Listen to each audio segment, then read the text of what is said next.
All right, what the freak is up, warriors? We're back. Another War Wednesday, okay? All right, and today we are really going to get into executing that knowledge, okay? It's one thing to have the knowledge, baby, but it's another, do you hear me, to execute it, all right? It is another to really add it and apply it to your life. And let me tell you, once you do that, you won't be too mad. You won't be too shabby. I mean, in the beginning, I'm not gonna lie to you. I'm very transparent. It might be a little, rough start. It might have you looking like, what is this? But you feel me? Things happen, right? So let's talk about transitioning from from Western medicine care to holistic care, or even just making that transition into, like, how do I word it?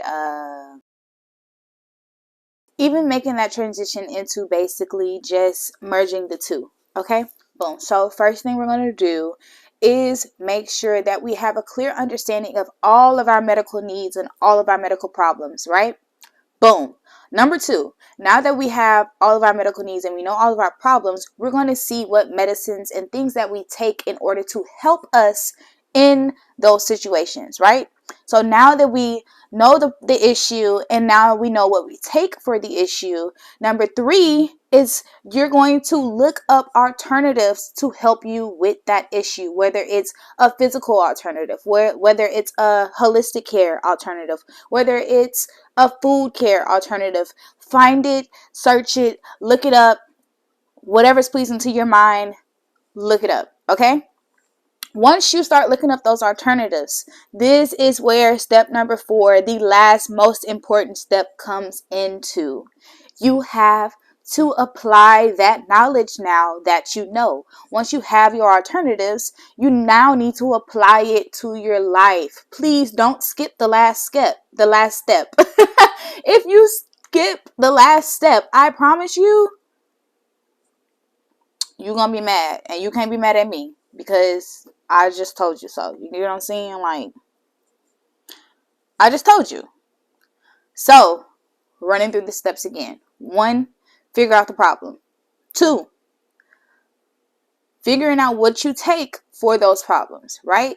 3, we're going to find alternatives for those problems. Number 4, most important step, executing those alternatives, all right?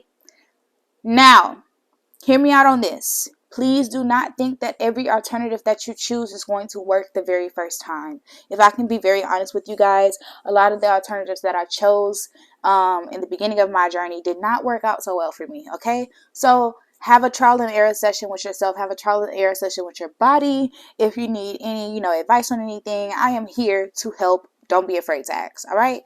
So let's move on to the very next category. Right? So now that we've begun the process of executing the knowledge that we know to our daily lives, let's get into some daily activities and things you can do as far as helping yourself.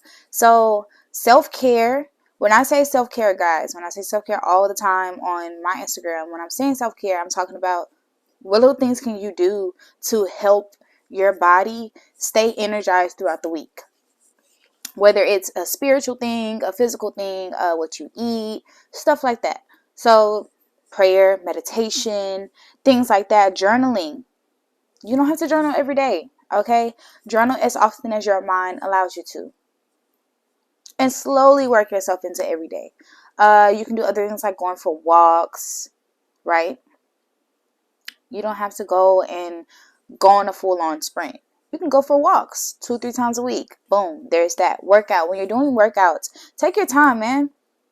You can do strength and conditioning workouts. You don't have to go into the gym and go to Pound Town every day, okay? It's not necessary. You don't. You're strengthening your body so that way you can withstand those sickle cell crises just a little bit more, right? You need to be able to condition yourself to the pain. Yes, you're going to end up in pain. It's going to happen, baby. I'm so sorry if you were trying to avoid pain, but that ain't going to happen, okay?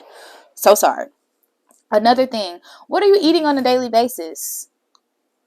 What do you consume? What do you allow into your temple? What you eat has a very, very, very serious effect on your body, your emotions, your thoughts, anything like that. So what you're consuming on a daily basis is super freaking important, okay? And let me just tell you something, guys. It's not going to be easy. Going to war with this illness, really setting yourself up to be on another level, is not going to be easy. But let me tell you something. It's most definitely worth it. Thank you for spending time with me today. And guess what? We have now reached the execution part. So take that knowledge, figure out what it is you need to help yourself, apply that knowledge, then execute it to your life. Execute it in so many different ways, mentally, physically, emotionally, spiritually, so that way you can also elevate yourself financially too. When all those things are better, the financial part starts happening good too, right? All right, you want to stop hurting. You want to stop relying on this medicine so much. You have to be willing to go to war with this illness, okay? It's okay if you do part holistic care and part Western medicine care. It's not a necessary need for you to automatically switch. It's not even a need for you to switch, baby. But if you are looking for more healthier ways, look those alternate things up.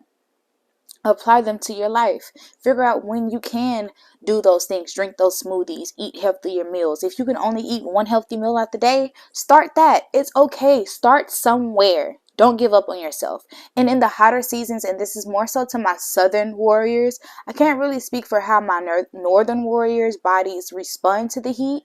So if it is vice versa, like the other way around for y'all, like you aren't really good with the heat makes you sick, then take what I'm saying and flip it. So for my southern warriors, this is how I'm going to say it. In the hotter seasons, okay, do those strength workouts. Build that muscle, gain that weight, push yourself not past the limits, but get that strength, okay? So that way you have the strength for the winter time. Now in the winter time, do more conditioning workouts to condition yourself to the cold, to get more immune to it, okay? You've already prepared yourself to be strong enough for it, all right? So now is the time to condition yourself in it. And for my northern warriors, I would say it's the other way around, but I am not a doctor. Okay, and I have never, not once in my life, lived on the northern part of America. But if I can get advice from any of the northern warriors, please drop them in the comments. Let us know. Help us out, because we're going to war together. And I'm pulling all my warriors in. All right, all right, all right. Because guess what? It's wartime. So welcome to War Wednesdays. We have reached the execution stage. I'll see you guys next Wednesday. Peace out.